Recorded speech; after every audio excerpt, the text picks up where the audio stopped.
Good afternoon, everyone. Am I audible clearly?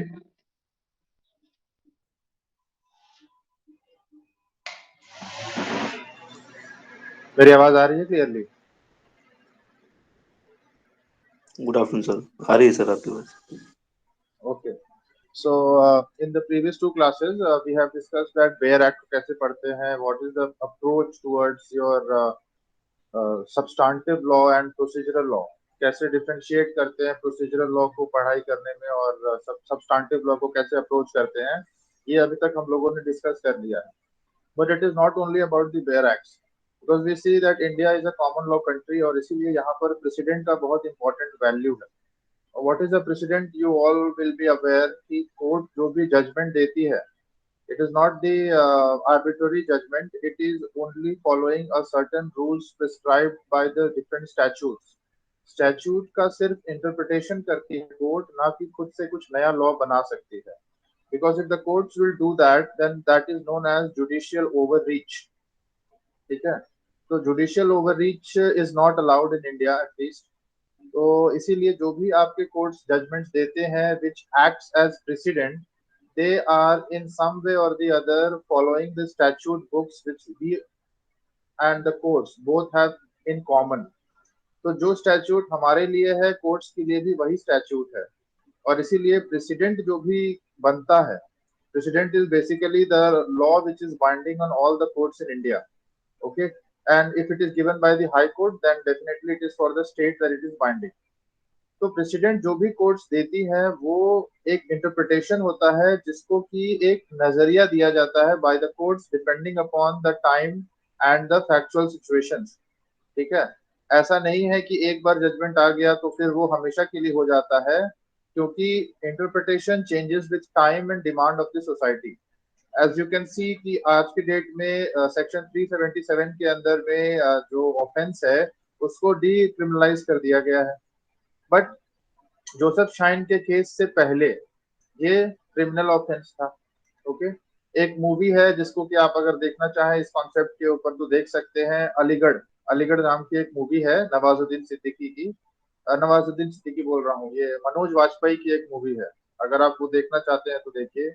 I always keep on preferring you movies because I believe pictures are the best form of understanding things. चाहे वो image हो, चाहे वो चलचित्र हो, moving pictures हो, they are the best form. तो आप हर चीज को इमेजिन नहीं कर सकते हैं until you have something to think about. तो एक इमेज होना चाहिए आपके मन में, तभी आप उस चीज के बारे में सोच सकते हैं. और इसीलिए जितना ज्यादा हो सके मूवीज देखिए, मूवीज अच्छी मूवीज देखिए. मूवीज एंटरटेनमेंट के लिए देखना और मूवीज पढ़ने के लिए देखना, दोनों में फर्क नहीं होता है. The only thing which is different is your perception. Every movie will teach you something about the law. Her movie आपको लॉ के बारे में कुछ ना कुछ सिखाएगी. ठीक है, सो मूवीज देखिए और मूवीज देखने पर आपका जो विजुअलाइजेशन है, ऑब्जर्वेशन है, ये बेहतरीन हो जाएगा. Okay, this is not a one day task कि आप एक दिन करेंगे और आपके लाइफ टाइम के लिए आपके साथ रहेगा. Law is a subject which develops with life. आप मरते दम तक लॉ के फील्ड में सीख ही रहे होते हैं. You can not say that I am the perfect man. आप हमेशा कुछ ना कुछ सीख रहे होते हैं. ठीक है, तो आज का जो हमारा टॉपिक है वो है हमारा कि कैसे केस लॉज को पढ़े. क्योंकि आपको मैंने बताया कि जो प्रेसिडेंट होता है दैट इज ऑल्सो बाइंडिंग. तो apart from the statutory laws जो कि हमारे बेयर एक्ट्स में हमें मिलते हैं, the interpretation of the courts they are also binding. So for example that the basic structure doctrine जो आया था, that has come by the interpretation of the courts in the Keshavananda Bharati case. तो वो कहीं किसी भी स्टैट्यूट में नहीं लिखा है, but it is binding on all the courts in India. Why? Because it has been set as a president. Now when I say that it has been set as a president, then हम क्यों माने? We are larger in number. हम जो society से belong करते हैं that is India, हमारा population कहीं ज्यादा है उन कुछ चुनिंदा जजेस के कंपैरिजन में जो कि हमारे लिए एक प्रेसिडेंट सेट करके हमें दे रहे हैं. और डेमोक्रेसी का मतलब है रूल ऑफ द मेजॉरिटी. तो जब मेजॉरिटी का कुछ और ओपिनियन है और जो हमारे कोर्ट्स हैं वो चुनिंदा लोग हैं, सम प्रिविलेज्ड पीपल, तो फिर उस उनके बातों को हम क्यों माने? हमें उनकी बातों को इसीलिए मानना पड़ता है because the Indian constitution says so. हमारा कॉन्स्टिट्यूशन ये कहता है कि the judgements given by the supreme court is binding on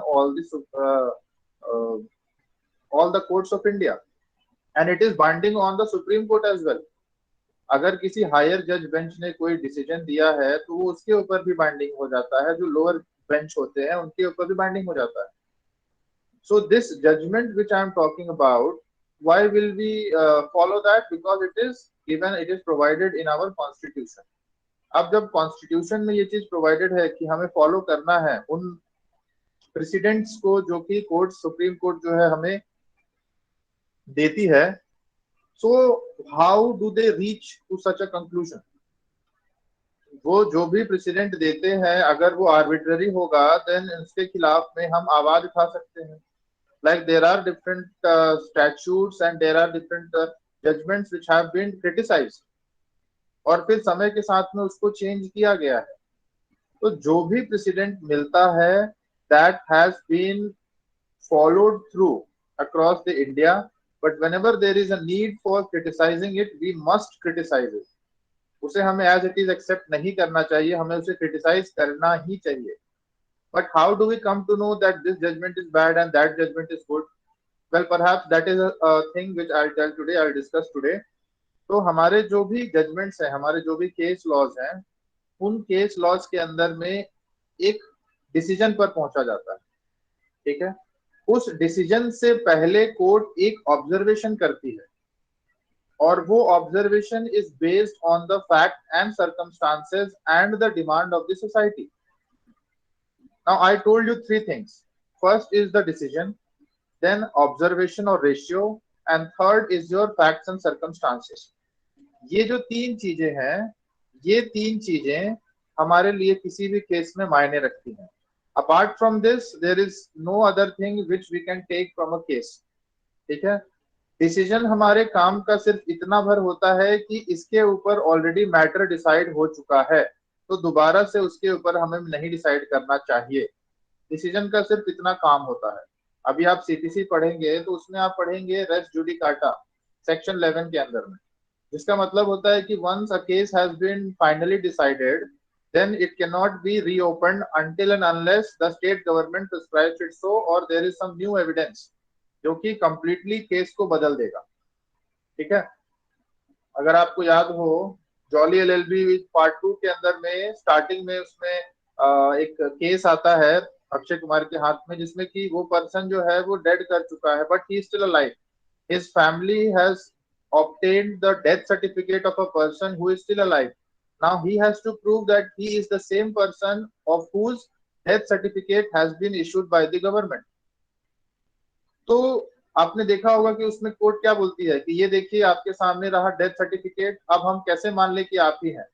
So once a case has been decided, उसके आगे कोई डिस्कशन नहीं होती है until and unless you bring up some new evidence. जब तक आप कोई ऐसा नया एविडेंस नहीं ले आते हैं, और वो भी नया एविडेंस कैसा होना चाहिए? नया एविडेंस ऐसा होना चाहिए कि वो पूरा का पूरा केस ही बदल दे, वैसा उस नेचर का नया एविडेंस होना चाहिए। ठीक है। तो उस सिचुएशन में ही केस जो है वो आपका आगे बढ़ता है, सुनवाई जो है दोबारा से खुलती है। But apart from this, once a case has been decided in India, it will not reopen. ठीक है। तो ये जो केस लॉ है, इसके अंदर में जो डिसीजन आया है, it is binding on all the subsequent judgements only to the extent that इसके ऊपर ऑलरेडी मैटर डिसाइड हो चुका है। ठीक है। But observation is the most important thing. Second thing which I talked about is observation. Observation is the most important thing. Why is it so? Because if anything has been observed by the courts, it means that there is something which we can take reference to in our subsequent judgments. ठीक है। तो जो भी court ने observe किया 2021 में, हो सकता है कि इसका रेलेवेंस आपके 2040 के जजमेंट में मिल जाए, हमें मिल जाए। आपने देखा होगा कि देयर इज डिसेंटिंग ओपिनियन।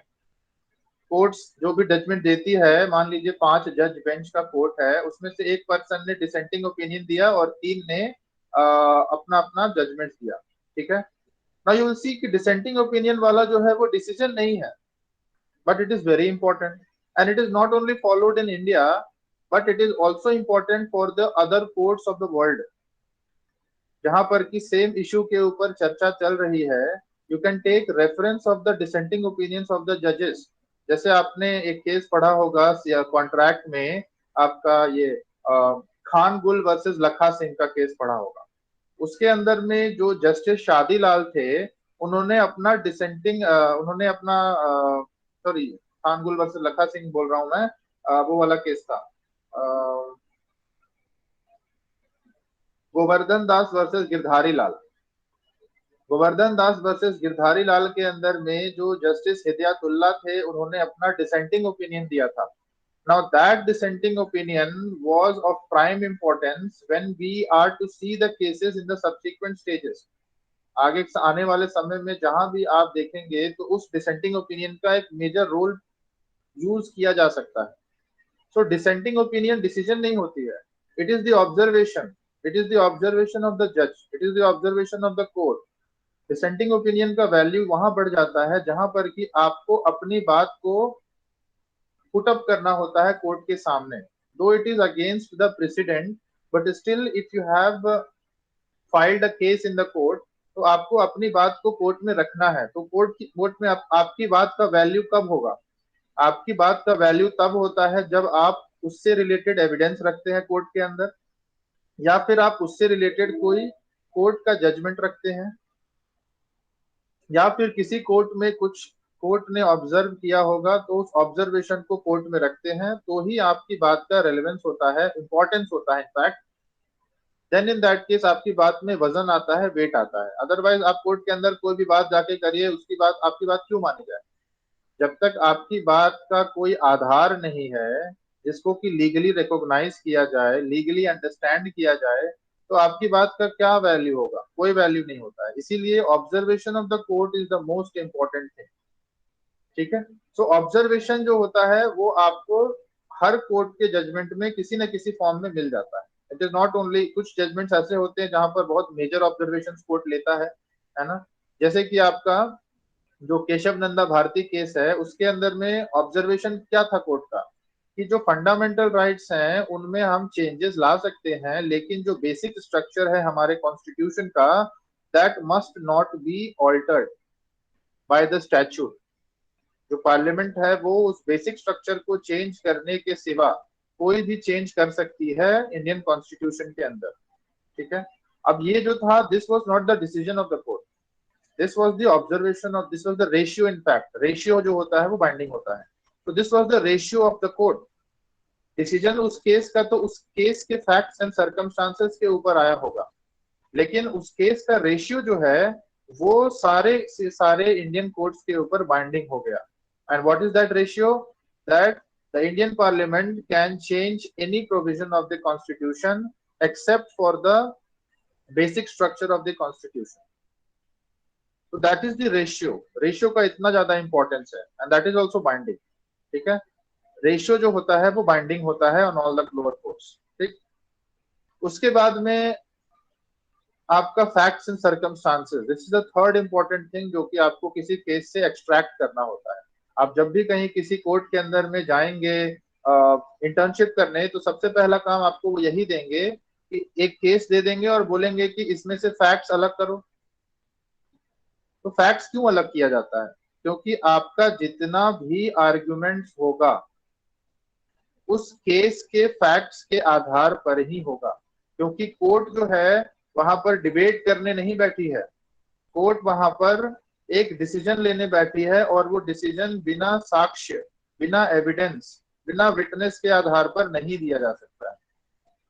तो इसीलिए एविडेंस का इतना इंपॉर्टेंस है। तो जरूर जाहिर है कि जो फैक्ट्स एंड सर्कमस्टांसेस होंगे उन्हीं से हमें कोई ना कोई एविडेंस मिलेगा। और एविडेंस लॉ पढ़ ही लिया है आप लोगों ने, तो अब तक आपको इतना तो समझ आ ही गया होगा कि व्हाट इज अ फैक्ट। एक फैक्ट क्या होता है? What is a fact in issue, है ना। Factum probandi and factum probans, these are the two things जो कि आपने पढ़ा होगा, relevant fact and fact in issue, और फिर फैक्ट भी पढ़ा होगा। तो फैक्ट जो है वो इंडियन एविडेंस के हिसाब में इसीलिए डिफाइन किया गया है कि हम आखिर किस चीज को फैक्ट मानते हैं कोर्ट के अंदर, ठीक है। उसके बाद हम किस चीज को रेलेवेंट फैक्ट मानते हैं कोर्ट के अंदर, फिर हम किसको फैक्ट इन इशू मानते हैं कोर्ट के अंदर। तो ये सारी चीजें, इसका डेफिनेशन इसीलिए दिया गया है ताकि यूनिफॉर्मिटी लाई जा सके कि सबके लिए ये चीजें सेम हो, ठीक है। नाउ फैक्ट एंड सर्कमस्टांसेस, जब भी आप किसी केस को उठाएंगे तो वहां पर जो भी फैक्ट्स एंड सर्कमस्टांसेस हैं, it will always be given in the initial 3-4 paragraphs. मतलब पहला पहला 3 से 4 पैराग्राफ में आपको फैक्ट्स मिल जाता है, ठीक है। नाउ दीज फैक्ट्स, इसमें से कुछ ऐसे फैक्ट्स होंगे जिसका कि कोई मतलब नहीं होगा, कुछ ऐसे फैक्ट्स होंगे जिसका कि आपको रेलेवेंसी होगा, कुछ ऐसे फैक्ट्स होंगे जिससे कि फैक्ट इन इशू का क्या है वो पता चलेगा। So fact in issue and the circumstances बहुत इंपॉर्टेंट होता है, क्योंकि most of the criminal matters अगर हम देखें, या most of the civil matters जो होते हैं, उनमें जो फैक्ट इन इशू होता है वो सर्कमस्टांसेस के ऊपर बेस करता है। उसको जो आप प्रूव करते हैं ना कोर्ट के अंदर, it is based on the circumstances, circumstantial evidences के द्वारा उनको प्रूव करने की जरूरत पड़ती है। तो इसीलिए ना सिर्फ फैक्ट्स, बल्कि किन परिस्थितियों में वो फैक्ट्स अराइज हुआ, उन परिस्थितियों को भी जानना बहुत जरूरी होता है।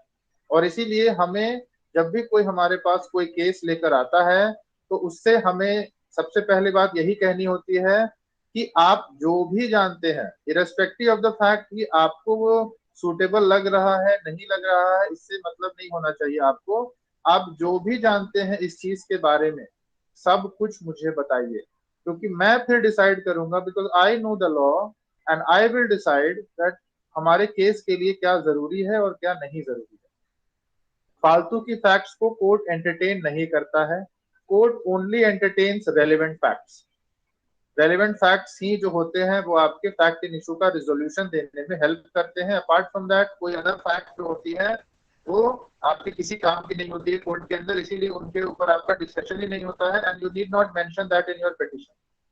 हाँ, एक कंप्लीटनेस देने के लिए, अपने पिटिशन को एक कंप्लीट ढांचा देने के लिए, एक कंप्लीट डॉक्यूमेंट बनाने के लिए, you can certainly mention those things, but those are not the relevant facts. So, with the help of the example, today I will take you through one of the case laws. और ये case laws आप लोगों ने सभी ने बहुत अच्छे से पढ़ा होगा अपने फर्स्ट सेमेस्टर के अंदर। Virsa Singh versus state of Punjab. Virsa Singh versus state of Punjab का जो केस है, इसको आप लोगों ने बहुत अच्छे से पढ़ा होगा कल्पेबल होमिसाइड और मर्डर के केस में, है ना। तो इसीलिए मैं इस केस को उठाया हूं ताकि आपको एक आइडिया मिल सके कि जब आपने इस केस को पढ़ा था फर्स्ट सेमेस्टर के अंदर, तो उस वक्त आपने उतने अच्छे से नहीं पढ़ी होगी, but you certainly know something about it. So now you will realise कि आप क्या क्या चीज छोड़ दिए इसमें, और क्या क्या चीज आपको देखना चाहिए था। तो अगर आप लोगों के पास केस मटेरियल है फर्स्ट सेमेस्टर का, तो प्लीज ओपन इट, ठीक है। मेरे पास जो केस मटेरियल है वो 2019 का है, so the page number may vary, but Virsa Singh versus state of Punjab, that is the case that we will discuss. Please let me know when you are ready.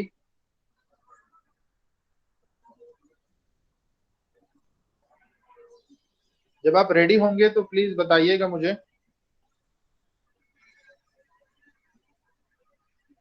आप सभी लोगों के पास होगा ना केस मटेरियल फर्स्ट सेमेस्टर का, या फिर वो इधर उधर चला गया?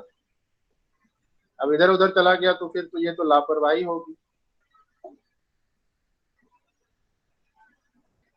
This is not your graduation, this is your professional course, and professional course में एक भी चीज आप नहीं देखेंगे। मार्केट में आप जब जाएंगे ना सेकंड हैंड बुक देखने के लिए लॉ की, आपको नहीं मिलेगा। And the reason is very obvious, because what you read once you have to read it again. There may be possibility कि आपको वो फिर से पढ़ना पड़ जाए, क्योंकि जब हम किसी चीज को पढ़ते हैं तो एक बार में कुछ चीजें छूट जाती हैं, इसीलिए दोबारा पढ़ना पड़ता है, दोबारा पढ़ना पड़ता है ना। सो इसीलिए कोई भी मटेरियल लॉ का आपको सेकंड हैंड मार्केट में नहीं मिलेगा, स्पेशली बुक्स और केस लॉज जो भी बुक्स हैं वो आपको सेकंड हैंड नहीं मिलता। So don't throw away your case material, ये आपके बहुत काम आएगा। So when you are ready let me know. Ready, sir. Okay, so Virsa Singh जो है, Virsa Singh versus state of Punjab. Now when you will see this case, इसके स्टार्टिंग में ऊपर में ये लिखा है that is the citation of the case. I hope that you are aware of the meaning of citation. Citation क्यों दिया जाता है इससे आप वाकिफ होंगे, लेकिन अगर नहीं पता है तो मैं बता देता हूँ। इसमें देखिए लिखा है AIR 1958 SC 465। Now what is the meaning of this? उसके बाद कोलोन देकर लिखा है 1958 SCR 1495। अब ये क्या है? तो this is the citation of the case. जो भी कोर्ट में जजमेंट सुप्रीम कोर्ट में पास होता है उसका एक रिकॉर्ड होता है। इट इज नॉट दैट कि जजमेंट पास हो गया तो बस पास हो गया, क्योंकि तभी तो पता चलेगा ना कि what is the president. President कैसे पता चलेगा? जब तक हमारे पास केस लॉ ही नहीं होगा कोर्ट का दिया हुआ, how will we come to know that क्या प्रेसिडेंट है? इसीलिए ये सारे केसेस रिकॉर्डेड होते हैं, जर्नल्स में पब्लिश होते हैं।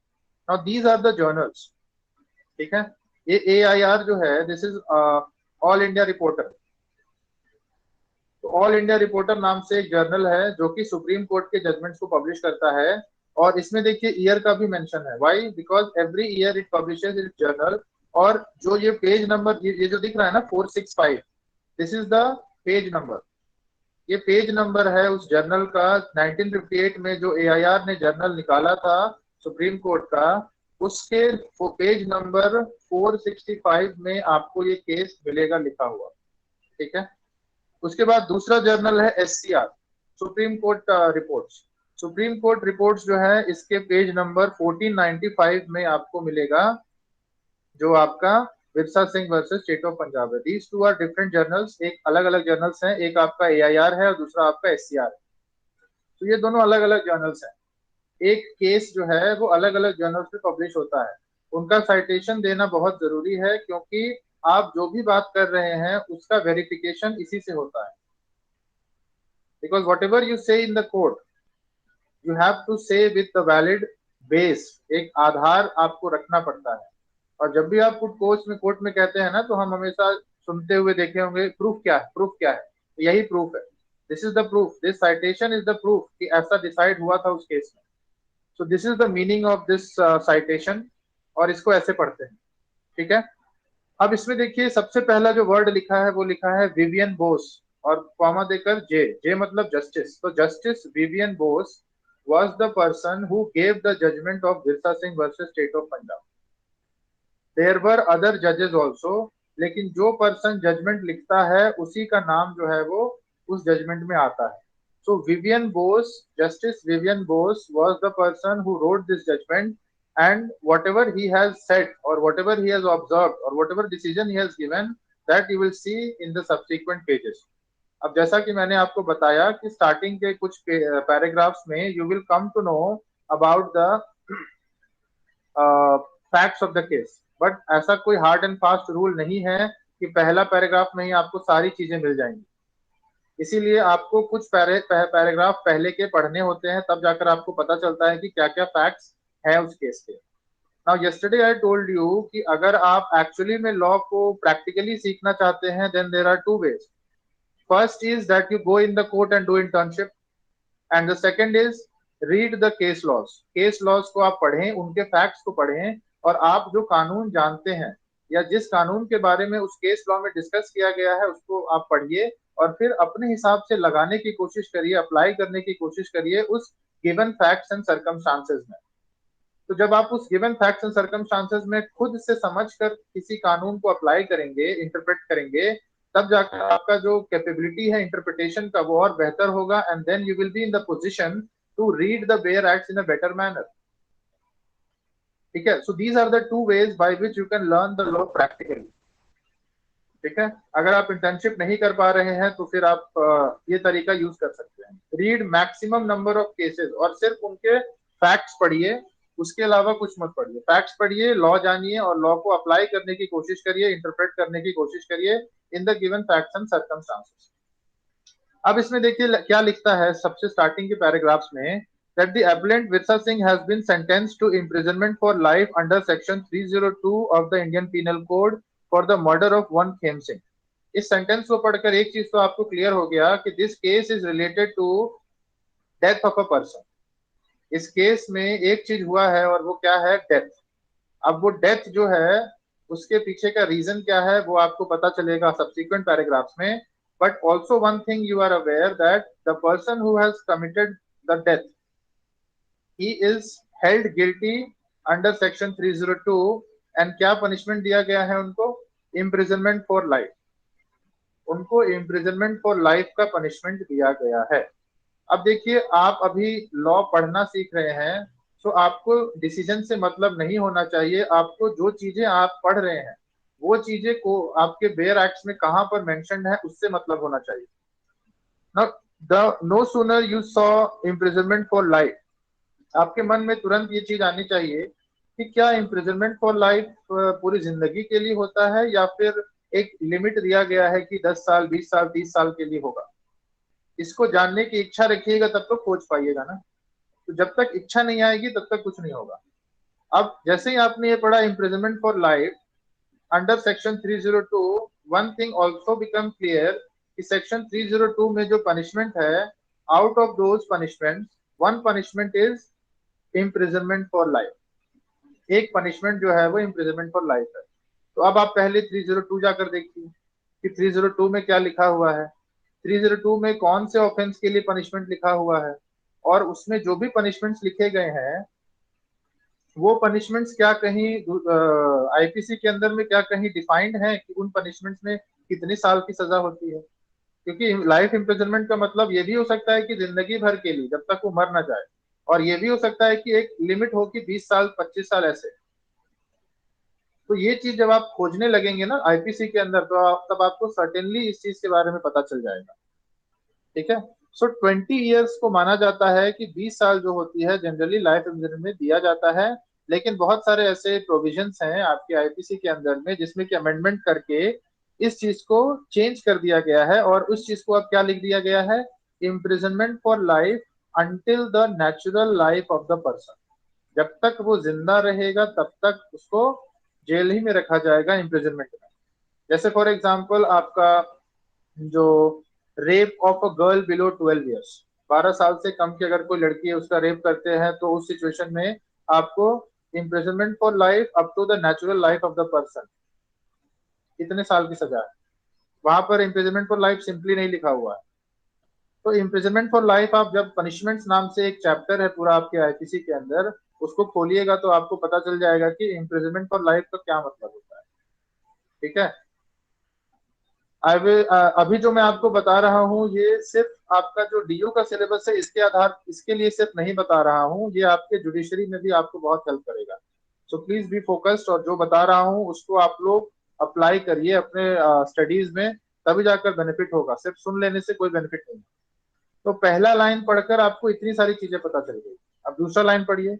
ही was granted special leave to appeal by this court, but the leave is limited to the question that on the finding accepted by the Punjab High Court, what offence is made out as having been committed by the petitioner. अब यहां पर आपको एक और चीज सुनने को आया, he has been granted special leave to appeal. अब ये special leave to appeal क्या है, where it is mentioned, कौन दे सकता है, किस सर्कमस्टांसेस में दिया जा सकता है, किस सिचुएशन में, जिस भी कोर्ट में आपने स्पेशल लीव डाला है वो आपकी बात को एक्सेप्ट करेगा. इतने सारे सवाल जब आपके मन में आएंगे ना तब जाकर आपका नॉलेज जो है वो और एनहांस होगा और तभी जाकर आप एक अच्छे एडवोकेट या एक अच्छे जज बन पाएंगे या फिर अच्छे से लॉ को समझ पाएंगे. तो आप स्पेशल लीव अपील क्या होता है, स्पेशल लीव पिटीशन क्या होता है, ये सब चीज जो है आप लोग कहाँ जानेंगे. सर ये आपके आर्टिकल 136 में है शायद जहां तक, या फिर 142 में, नहीं 142 में नहीं 136 में है शायद. Special leave petition is under article 136. तो सुप्रीम कोर्ट के अंदर में आप स्पेशल लीव पिटीशन फाइल कर सकते हैं अपील के फॉर्म में, but it is not all the time that the supreme court entertains it. लेकिन यहाँ पर एक और चीज आपको मिल गया लिखा हुआ कि स्पेशल लीव पिटीशन जो आपने फाइल किया है वो लिमिटेड है. किस चीज के लिए लिमिटेड है भाई, वो इस चीज के लिए लिमिटेड है कि वहां पर जब आप स्पेशल लीव पिटीशन डालेंगे फ्रॉम द हाई कोर्ट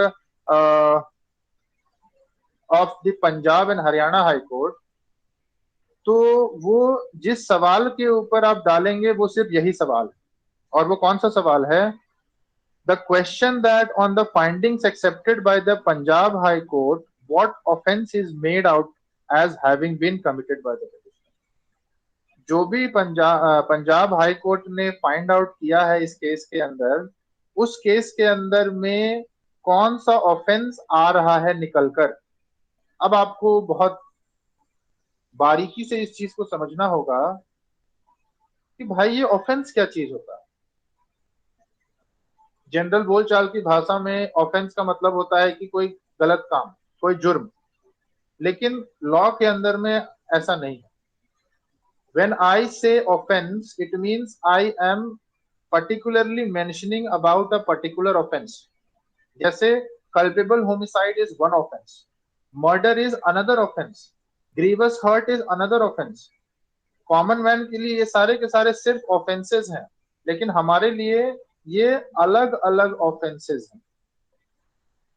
तो इसीलिए द क्वेश्चन जो कि स्पेशल लीव में डाला गया है from the Punjab high court to the supreme court, it is only limited to the question that what offense has been made out. जो भी एविडेंसेस मिले हैं हाई कोर्ट को, उससे उसने क्या ऑफेंस का चार्ज बनाया है, इस चीज के ऊपर यहाँ पर डिस्कशन हो रही है। इस चीज के लिए आप स्पेशल लीव डाल सकते हैं। Apart from this you can not file any case for special leave. अभी आपने सीआरपीसी पढ़ा होगा तो उसमें आपने देखा होगा कि अपील जो होता है that is not your right, वो आपका नेचुरल राइट नहीं है। हर केस में अपील नहीं हो सकता है। It is your right only in the cases where it is provided in the statute. Statute के अंदर जहां पर प्रोवाइडेड है कि आप अपील में जा सकते हैं, सिर्फ वहीं आप अपील कर सकते हैं। Apart from that you do not have any natural right of appealing under all circumstances. और वो भी कुछ चुनिंदा सिचुएशंस है जहां पर कि आप अपील डाल सकते हैं। यह भी नहीं कि अगर आपका वो लिख दिया है उसमें तो वो कंडीशन आपका फुलफिल हो ही जाएगा। उस कंडीशन में ही आप अपील डाल सकते हैं, otherwise you can not file an appeal. So appeal is a statutory right. Appeal एक स्टैट्यूटरी राइट है। ये सारे छोटे छोटे क्वेश्चंस हैं जो कि आपके पीटी में आपकी हेल्प करेंगे, बट ओवरऑल यहाँ पर आपको मैं यही समझाना चाह रहा हूँ कि एक केस को कैसे पढ़ते हैं। एक केस के अंदर आप दुनिया भर की चीजें जान सकते हैं, लेकिन आप अगर आईपीसी पढ़ रहे हैं तो आप सिर्फ क्रिमिनल चीजों पर फोकस करिए। सीपीसी पढ़ रहे हैं तो सिविल मैटर्स पर रखिए। कॉन्ट्रैक्ट पढ़ रहे हैं तो सिविल चीजों पर फोकस करिए, क्रिमिनल मैटर्स पर फोकस मत करिए। तो यहाँ पर एक पैराग्राफ पढ़कर आपको बहुत सारी चीजें पता चल गई है। क्या क्या?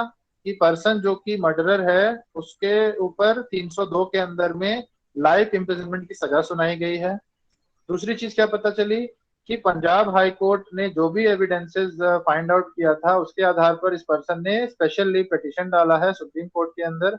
और उस अपील में सिर्फ एक ही क्वेश्चन के ऊपर डिस्कशन हो सकता है, वो है ये कि what offence has been made out. This is the second thing which you have come to know, which you came to know from this first paragraph. I don't think so कि first semester में इतना detail में आपने पढ़ा भी होगा इस case को, because you didn't have time. I would not say कि आप पढ़ना नहीं चाहते या पढ़ना नहीं जानते हैं, but you didn't have time to read it. So basically now you have time. अब आज पढ़िए, जब तक आपका थर्ड सेमेस्टर स्टार्ट नहीं हो जाता है आप पढ़िए। आईपीसी, सीआरपीसी, एविडेंस, ये सारे ऐसे सब्जेक्ट्स हैं जिनके बिना आप कहीं भी स्टैंड नहीं करेंगे, कहीं भी नहीं। जिस भी फील्ड में चले जाइए यू विल नॉट स्टैंड। ठीक है, इसीलिए इनको पहले सेमेस्टर्स में पढ़ाया जाता है, पहले और सेकंड सेमेस्टर्स में। अब जो सब्जेक्ट्स आएंगे आपके उसमें से एक कॉन्स्टिट्यूशन और एक सीपीसी, वो इंपॉर्टेंट होगा, बाकी जो है आपके लिए इंपॉर्टेंट उतना नहीं है। और फाइनल ईयर में तो जो केसेस हैं वो बेसिकली उनके लिए हैं जो कि आपके एडवोकेसी में जाना चाहते हैं, वो आधार नहीं है। जो एडवोकेसी में जाना चाहते हैं उनके लिए वो सब्जेक्ट्स, जो जुडिशरी की तैयारी करना चाहते हैं उनके लिए वो सब्जेक्ट्स नहीं है। ठीक है। सो पहले पैराग्राफ से ये पता चला। उसके बाद देखिए 2, 3, 4, कोई भी केस लॉ में ना पैराग्राफ डिसाइडेड होते हैं, क्योंकि जब भी आप किसी केस का रेफरेंस देते हैं देन यू मेंशन इट कि पैराग्राफ सच एंड सच में ऐसा लिखा है। जैसे ही आप ये लिखते हैं तभी जाकर सामने वाला ये लोकेट कर सकता है कि अच्छा लिखा भी है कि नहीं लिखा है, कि आपने अपनी मर्जी से बना दिया। नंबर 2 में क्या कहता है? The appellant was tried with 5 others, appellant जो था जिसने अपील किया था स्पेशल लीव, उसको 5 अन्य लोगों के साथ में ट्राई किया गया था। कौन सी सेक्शन में? Section 302 read with section 149, section 304 read with section 149, section 303 read with section 149 of the IPC. मतलब उसके ऊपर जो धाराएं लगी थी, जिसके अंदर में जो चार्जेस फ्रेम हुए थे, वो इन्हीं 3 धाराओं के अंदर में चार्जेस फ्रेम हुए थे। Section 302, section 304 and section 323, all of these 3 are to be read with section 149. Why section 149? 149 आपने पढ़ा है फर्स्ट सेमेस्टर में। It deals with your common object, unlawful assembly. तो 149, 149, 149 तीनों के साथ में आपको पढ़ना है। And he was also charge individually under section 302। अब एक तरफ तो ये कह रहा है कि 5 लोग थे और पांचों के ऊपर एक साथ में 302, 149, 324, 149 और 323, 149 लगा था, और ये जो एपेलेंट है उसके ऊपर सेपरेटली इंडिविजुअली 302 लगा था। तो ये चीज आपको और पता चली। अब ये सारी चीजें जानकर एक चीज तो आपके मन में एकदम क्रिस्टल क्लियर हो गया है कि भाई साहब ये जो केस है ये मर्डर या कल्पेबल होमिसाइड से रिलेटेड ही होगा, क्योंकि जो धाराएं लगी हैं वो वही बता रहे हैं। या फिर ग्रीवस हर्ट से भी हो सकता है, क्योंकि 323, 324 भी लगा है ना। सो next paragraph says the others were acquitted of the murder charge by the first court but were convicted under section 326, 324 and 323 read with section 149। जितने भी बाकी लोग थे, यानी कि जो बाकी 5 लोग थे, वो 5 लोग जो ट्रायल कोर्ट था, फर्स्ट कोर्ट मतलब ट्रायल कोर्ट, जो ट्रायल कोर्ट था उसमें 5 लोगों को मर्डर के चार्जेस से रिहा कर दिया गया था। मतलब उनके ऊपर मर्डर का चार्जेस नहीं लगाया गया था, लेकिन उनको कन्विक्ट किया गया था सेक्शन 326, 324 और 323 में, जो कि अगेन रेड विथ सेक्शन 149 होगा। अब ये जो 149 है, इसको आप लोग पहले जाकर सेक्शंस में खोजिए कि क्या होता है इसमें। 324 में क्या होता है, 326 में क्या होता है, 323 में क्या होता है। What are the ingredients of these 3 sections and how are they related to each other, that is very important. किसी भी लॉ के अंदर ना रिलेटिव स्टडी करनी चाहिए, ना कि सेपरेट स्टडी। लॉ हमेशा रिलेटिव टर्म्स में स्टडी की जाती है, सेपरेटली नहीं स्टडी की जाती। तो सेक्शन 326, 324 और 323 में क्या लिखा है वो आप जाके जानिए। उसके बाद आपका अगला पैराग्राफ कहता है on appeal to the high court they were all acquitted. लेकिन जब उन लोगों ने, यानी जो 5 लोग थे, जब उन लोगों ने अपील किया हाई कोर्ट के ऊपर, यानी ट्रायल कोर्ट ने उनके ऊपर मर्डर के चार्जेस तो ड्रॉप कर दिए थे, लेकिन 326, 324 और 323 में कन्विक्ट किया था। लेकिन जब वो लोग अपील में जाते हैं हाई कोर्ट के अंदर, पंजाब हाई कोर्ट के अंदर, देन इन दैट केस उनको जो भी चार्जेस में उनको कन्विक्ट किया गया था उससे भी रिहा कर दिया जाता है, मतलब एक्विट कर दिया जाता है, यानी अब उनको कोई सजा नहीं मिलेगी। तो बच गया कौन? बच गया सिर्फ एक आदमी, and that is the appellant. Appellant is the person who goes into appeal. Respondent is the person against whom the appeal has been filed. So appellant जो है वो अपील में गया है स्पेशल लीव लगाकर, लेकिन हाई कोर्ट आने तक, हाई कोर्ट में आने तक आपके जो साथ वाले थे उनको रिहा कर दिया गया है। यानी अब सुप्रीम कोर्ट के अंदर सिर्फ आपके इसी पर्सन के ऊपर में केस चलेगा जो कि आपका एपेलेंट है। Then next paragraph says the appellant was convicted by the first court under section 302। appellant जो है उसको 302 में सजा सुनाई गई थी, and his conviction and sentence were upheld by the high court। Murder के जो ऑफेंसेस है ना, they are not tried by the magistrate, they are tried by the court of session। Session court उसको ट्राई करती है।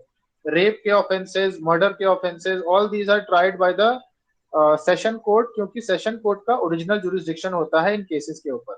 CrPC आप लोगों ने पढ़ी है, वहां पर आपका शेड्यूल 1 खोल के देखिएगा और देखिएगा कि जो आपका मर्डर का जो ऑफेंस है उसमें सेशन कोर्ट लिखा होगा, who can try the case, session court. और इसीलिए अगर किसी मजिस्ट्रेट के पास में कोई मर्डर का ऑफेंस आता है, कल्पेबल होमिसाइड का ऑफेंस आता है, then in that case the magistrate court after taking cognizance has to commit that case to the court of session। Commit के बारे में आप लोग पढ़े होंगे, सेक्शन 209 में बताया गया है, कोर्ट ऑफ सेशन को आप कमिट कर सकते हैं, मजिस्ट्रेट जो है, और एक बार मजिस्ट्रेट ने कॉग्निजेंस ले लिया तो दोबारा से आपका जो कोर्ट ऑफ सेशन है उसे कॉग्निजेंस लेने की जरूरत नहीं होती है, तो वो कमिट कर देता है आपके कोर्ट ऑफ सेशन को। यानी ये जो मैटर था, जो ट्रायल कोर्ट था, that was court of session, और उसको 302 के अंदर में कन्विक्ट किया गया था, और इस कन्विक्शन को आपका 302 का कन्विक्शन को हाई कोर्ट ने अपहेल्ड किया। Now when the court of session give a conviction of your death sentence, जब डेथ सेंटेंस का कन्विक्शन देती है session court, it is done only by confirmation from the high court. High court जब तक confirm नहीं करेगी तब तक वो डेथ पेनल्टी कंफर्म नहीं होता है। So session court death sentence pass तो कर सकती है, but it can only be executed after a confirmation has been provided given by the high court. तो वो जैसे ही डेथ सेंटेंस किसी को पास करती है उसके बाद एक कंफर्मेशन एप्लीकेशन डालती है हाई कोर्ट के अंदर, इसीलिए ये जो वर्ड है अपहेल्ड, ये वहीं यूज किया जाता है, यहाँ भी यूज किया गया है। तो यहाँ पर आपका डेथ पेनल्टी है कि नहीं है वो हमें नहीं, मतलब वो स्टार्टिंग की लाइन में आपने देखा कि इम्प्रिजनमेंट फॉर लाइफ के लिए किया गया है, बट ये जब अपील में गया था तो फिर ये आपका हाई कोर्ट ने इस चीज को अपहेल्ड किया था कि इम्प्रिजनमेंट फॉर लाइफ जो लोअर कोर्ट ने दिया है वो सही दिया है। तो अभी तक हमने बहुत सारी चीजें जान ली, बहुत सारी चीजें जान ली, लेकिन अभी तक हमें फैक्ट्स नहीं पता चला है। सो यू सी कि facts may not be in the first few paragraphs, हो सकता है कि बाद की पैराग्राफ्स में भी हो, but definitely the first few paragraphs of any case are very important because they give you the gist of the case. आपको यहाँ पर जिस्ट तो पता चल गया ना कि एक पर्सन ने मारा है और उसके ऊपर ट्रायल चल रहा है, उसको कन्विक्शन किया गया है, उसने अपील में डाला है स्पेशल लीव पिटीशन। एक जिस्ट तो मिल गया ना कि भाई हम क्या कर रहे हैं, कौन से कानून के हिसाब से ये काम चल रहा है, ये तो पता चल गया होगा अभी तक आपको। अब आते हैं यहाँ पर हम लोग फिफ्थ पैराग्राफ में, पैरा 5, इसमें आपको मिलेगा fact. In para 5 you will get the facts. Para 5 ये कहता है there was only one injury on Khem Singh. Khem Singh was the victim, Khem Singh को मारा गया था, और कहा जा रहा है कि उसके बॉडी पर केवल एक ही इंजरी थी। अब एक इंजरी थी, इंजरी क्या होता है, injury is mentioned where, injury कौन से सेक्शन में रखा गया है, किस किस तरीके की इंजरी होती है लॉ के अंदर, ये सारी चीजें आपको पता होनी चाहिए क्योंकि ये आपके सिलेबस का पार्ट है। Section 44 of the IPC talks about injury and there are 4 types of injury: injury to the body, injury to the mind, injury to the reputation and injury to the property. ये 4 injuries हैं जो कि किसी भी person को दिया जा सकता है and that will constitute a criminal offence. ठीक है। So now this paragraph will also tell you, and both the courts are agreed that the appellant caused it. और ट्रायल कोर्ट और हाई कोर्ट दोनों इस बात से एग्री करते हैं कि जिस पर्सन ने अपील किया है उसी ने मारा है खेम सिंह को। ठीक है। It was caused as a result of the spear thrust, and the doctor who examined Khem Singh while he was still alive said that it was a punctured wound 2 inch into ½ inch transverse in direction on the left side of the abdominal wall in the lower part of the iliac region just above the inguinal canal. अब इसमें क्या बताया आपको, इसमें आपको वो बताया कि जो मारा गया था वो कहाँ मारा गया था और किस तरीके से मारा गया था। सबसे पहले ये बताया कि it was caused as a result of a spear thrust. एक स्पीयर यानी भाला, भाला को खेम सिंह के अंदर में डाला गया था। कहाँ डाला गया था? डॉक्टर जो एग्जामिन कर रहे थे उन्होंने बोला कि जब खेम सिंह के बॉडी में भाला डाला गया था, ही वॉज स्टिल अलाइव। जब हॉस्पिटल में लाया गया था ना खेम सिंह को, उस वक्त वो जिंदा था, मरा नहीं था, ही वॉज स्टिल अलाइव। और फिर डॉक्टर ने क्या कहा कि it was a punctured wound. Punctured wound का मतलब है कि ब्लड काफी निकल रहा था उससे। It was a punctured wound 2 inch into ½ inch transverse, 2 × 1/2, यानी 2 इंच जो था वो ट्रांसवर्स वर्ड का मतलब क्या है? ट्रांसवर्स वर्ड का मतलब है कि जब भाला डाला गया था तो इस तरीके से डाला गया था कि लंबाई जो टॉप टू बॉटम जो साइज था वुंड का वो 2 इंच का था और उसकी जो थिकनेस थी वो 1/2 इंच की थी। ट्रांसवर्स का ये मतलब है, ठीक है। So in the direction on the left side of the abdominal wall, abdominal wall जहां भी होता है उसके लेफ्ट साइड में मारा गया था। 2 इंच इंटू 1/2 इंच का वुंड था in the lower part of the iliac region. अब आप बोलेंगे कि इसका हमारे केस से क्या लेना देना? बिल्कुल लेना देना है। लेना देना इसीलिए है क्योंकि जब आपने सेक्शन पढ़ा होगा सेमेस्टर वाला, मतलब सेक्शन 300, उसमें एक पॉइंट आता है थर्डली पॉइंट, जो कि आपका बॉडीली इंजरी से रिलेटेड है। बॉडीली इंजरी ऐसी होती है जो कि आपको डॉक्टर्स बताते हैं कि sufficient in the ordinary course of nature है डेथ करने के लिए या नहीं। तो nature of the bodily injury भी तो एक एलिमेंट होता है कि आपने किस हथियार से मारा, कितना अंदर डाला और कितने फोर्स से डाला। इससे पता चलता है आपका इंटेंशन, इससे पता चलता है कि आप कितना आतुर थे उसके डेथ को लाने के लिए। इससे पता चलता है कि आपके अंदर कितना गुस्सा भरा था। इससे पता चलता है कि आप कितना तीव्रता से उसके ऊपर झपटे थे। तो ये आपका एविडेंस है, दिस इज एन एविडेंस, ठीक है। अभी आगे देखेंगे कि ये कैसे एविडेंस है। तो यहाँ पर आपको इतनी ही चीजें पता चली। आपको लॉ पढ़ने के लिए ना क्रिमिनल मैटर्स में ना थोड़ा सा बायोलॉजी भी पढ़ना पड़ेगा। You have to study science, biology पढ़ना पड़ेगा आपको, क्योंकि देख ही रहे हैं यहाँ पर अब आपको पता ही नहीं होगा कि इलियाक रीजन क्या होता है, तो फिर आप अपने पिटीशन में क्या लिखिएगा? आपको पता ही नहीं है कि इनिग्विनल कैनाल क्या होता है, तो अपने पिटीशन में क्या लिखिएगा? आपको तो समझ ही नहीं आएगा कि क्या लिखें, तो खाली छोड़ दीजिएगा। You have to write something. अब अगर आप दूसरे से लिखवाना चाहते हैं तो फिर अच्छी बात है, तो फिर आप लॉ भी किसी और से करवा लीजिए, खुद ही क्यों लॉ कर रहे हैं? So what ever you right in your petition that must be your own work. वैसे भी जब आप इंटर्नशिप करने जाएंगे या फिर प्रैक्टिस करने जाएंगे ना किसी एडवोकेट के अंदर, वो आपको बेल के मैटर्स में कभी आगे करेगा ही नहीं,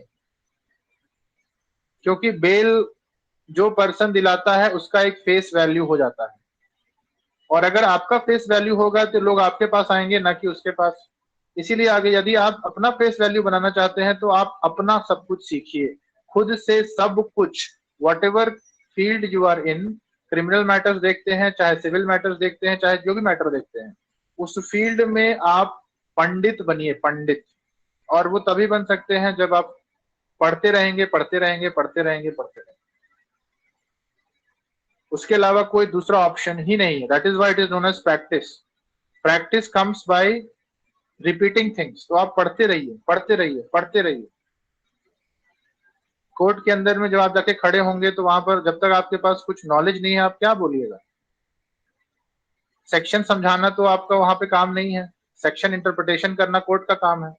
आपका काम बस इतना है कि आप कोर्ट का ध्यान उस तरफ कर दीजिए कि हाँ भैया ये चीजें हैं, इसको देख लीजिए जरा, है ना।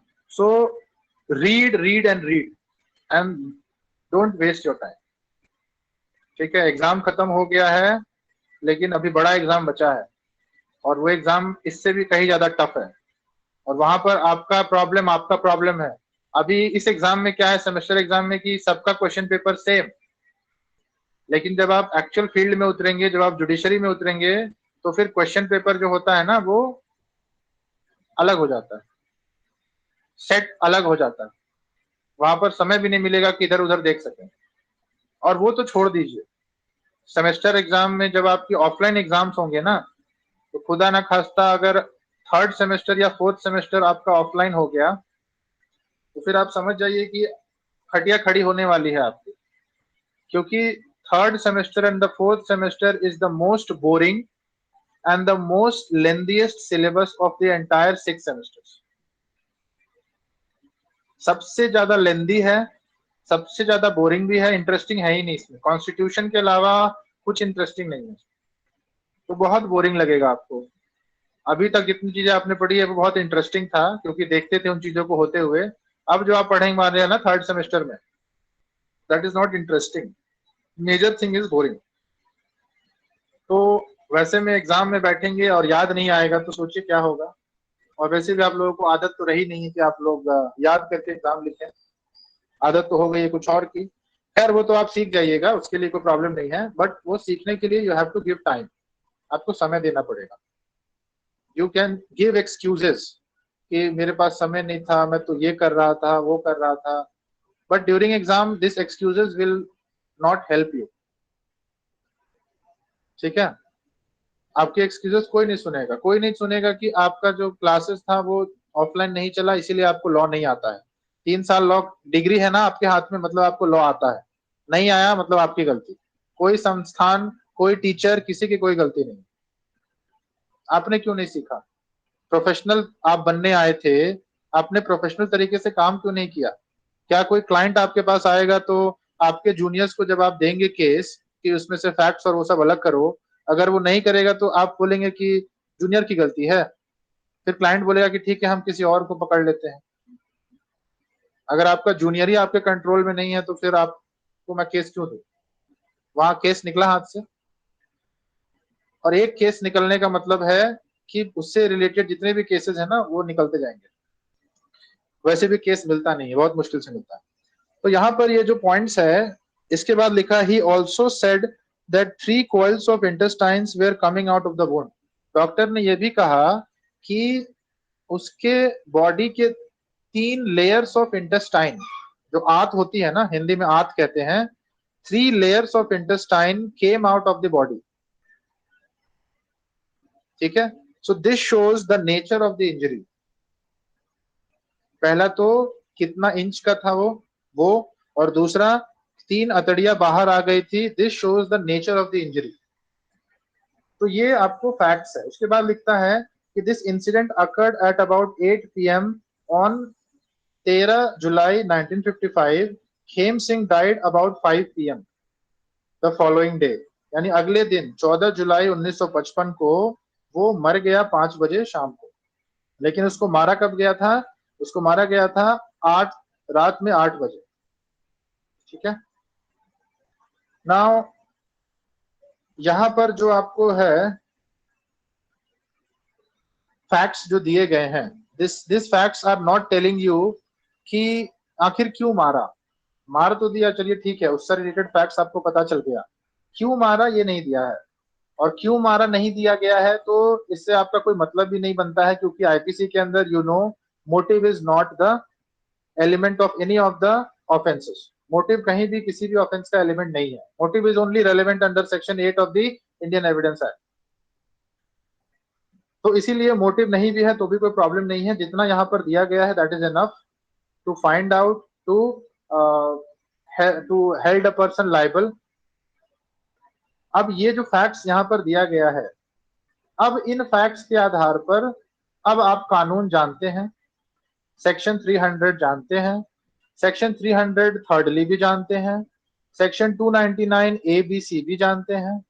अब इसके आगे क्या कोर्ट ने कहा इसको आप छोड़ दीजिए, अब आप अपने हिसाब से लगाइए कि क्या होना चाहिए, और विथ रीजन। ऐसा नहीं कि बस आप मैथ्स की जैसे फॉर्मूला हिट एंड ट्रायल कर रहे हैं, no, you have to give a reason that if you consider fall under section 299B, what is the reason?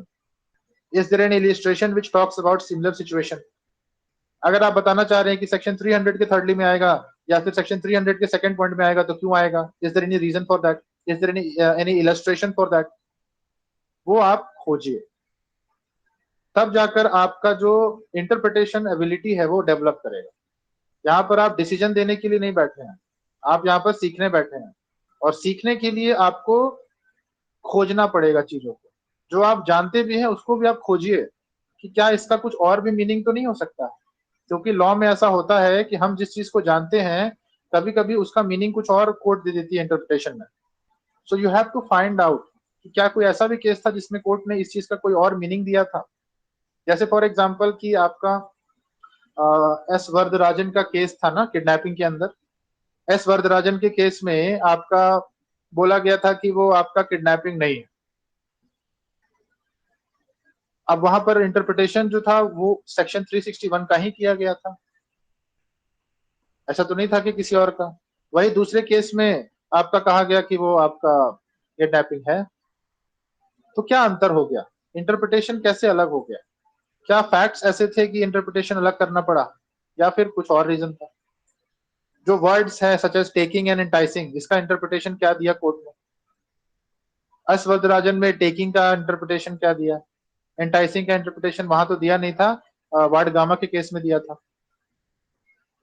So you have to think, if you want to learn law you have to think why and how. ये दो सवाल आप खुद से करिए, why and how, फिर आपका law बहुत अच्छा हो जाएगा। अगर आप व्हाई और हाउ का सवाल नहीं करिएगा तो फिर आप बस एक थ्योरी की बुक पढ़ रहे हैं जिसमें कि ये कहानी है, एक आदमी ने एक आदमी को भाले से मार दिया और उस आदमी ने डॉक्टर को बताया कि ये जो वुंड है ये ऐसा ऐसा है और यहाँ पे 3 तड़ियां बाहर आ गई हैं और कोर्ट ने यहाँ पर ये जजमेंट दिया। ये एक मूवी बन जाएगी आपके लिए से। आप इससे कुछ सीखेंगे नहीं, सीखेंगे तभी जब आप सोचेंगे। सोचना आपको बहुत जरूरी है, यू हैव टू थिंक। ठीक है, सोचने का कोई समय नहीं है। आप खाना बनाते बनाते सोच सकते हैं, आप सोते सोते सोच सकते हैं, लेटे लेटे मतलब।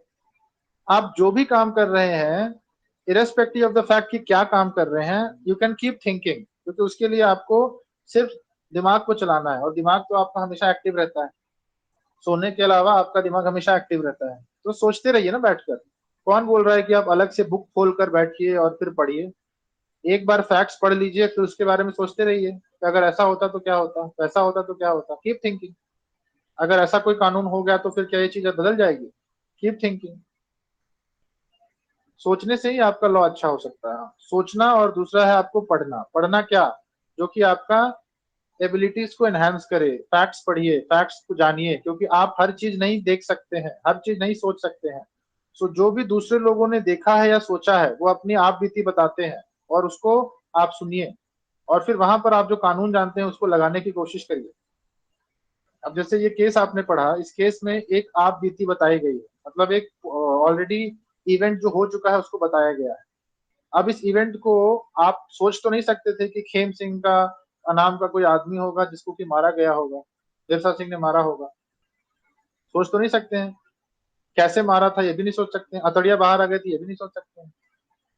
तो इसीलिए केसेस के फैक्ट्स पढ़िए जिससे कि आप सोच सकेंगे, लॉ अप्लाई कहाँ करना है, कैसे करना है, आप सोच सकेंगे। तो this is the way to read a bare, मतलब केस लॉज। जो इनिशियल फैक्ट्स वाला पोर्शन है ना, यहाँ से ये फैक्ट्स आपके काम आएगा। आज के लिए हम इतना ही रखते हैं, इस केस को कंटिन्यू करेंगे कल। और इस केस में फिर ऑब्जर्वेशन और डिसीजन का कैसे आप लोग इस्तेमाल कर सकते हैं अपने अपने क्वेश्चंस या फिर अपने आंसर्स में, वो फिर डिस्कस करेंगे। एंड इवन योर पेटिशन जो आप फाइल करते हैं ना उसमें भी कैसे कर सकते हैं वो भी हम लोग बात करेंगे। So we will continue this tomorrow.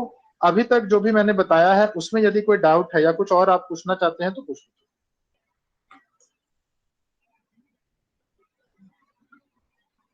कोई भी सवाल है आपके मन में तो आप पूछ लीजिए।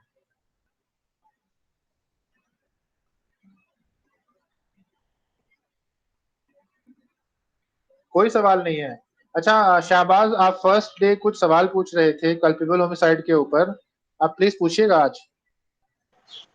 हाँ, वो मेरा यही था कि कल्पेबल होमिसाइड और मर्डर का जैसा जुडिशरी हो या कोई और इंटरव्यू हो तो बस वो लोग ये पूछते हैं कि शॉर्ट में बताइए कि डिफरेंस क्या है। तो इसका आंसर आप कैसे देंगे? मतलब शॉर्ट में वो लोग बोलते हैं कि उसको लंबा में खींचो, बस शॉर्ट में इसको आंसर दो। इसी के रिगार्डिंग था।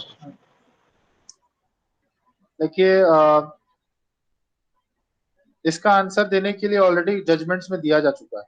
तो या तो आप केस पढ़े होंगे तो जजमेंट्स को साइड कर सकते हैं। ये they don't want your view. Law के अंदर में आपका व्यू सुनने के लिए कोई नहीं बैठा है। वहां पर जो ऑलरेडी डिसाइडेड व्यूज है ना उसको सुनने के लिए लोग बैठे हैं कि आप वो जानते हैं कि नहीं जानते। क्योंकि ultimately you don't have to make a new law, you have to just interpret the already existing law. ये चीज आपकी एबिलिटी को देखते हैं। So how can you relate it with the question that they have asked? What is the difference between your culpable homicide and your murder?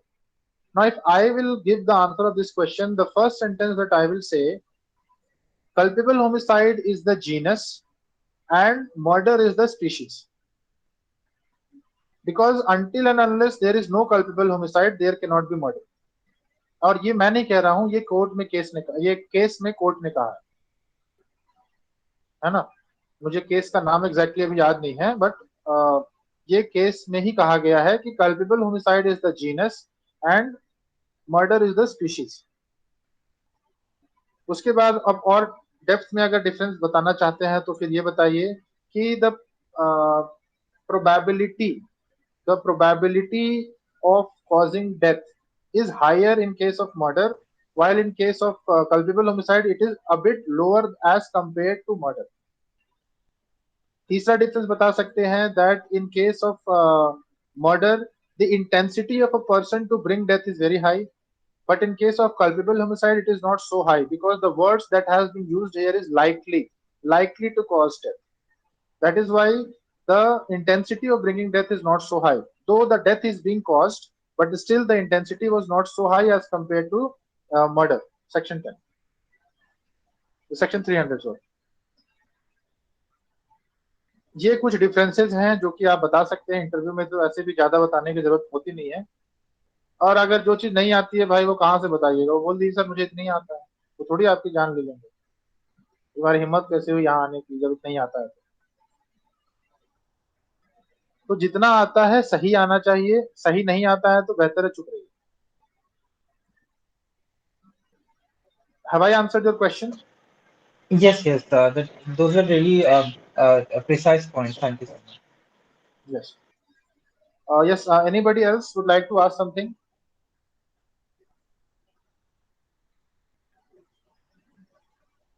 किसी को कुछ नहीं पूछना है? इतनी देर मैंने बोला, आप बोलिए कुछ. अच्छा, व्हाट डू यू थिंक? आपने 2 सेमेस्टर यहाँ पर बिता लिया है. डू यू थिंक कि 2020 में एडमिशन लेने से पहले आप जिस लेवल पर थे 2021 में 2 सेमेस्टर्स बीतने के बाद में आपने कुछ नया अपने लाइफ में अचीव किया है?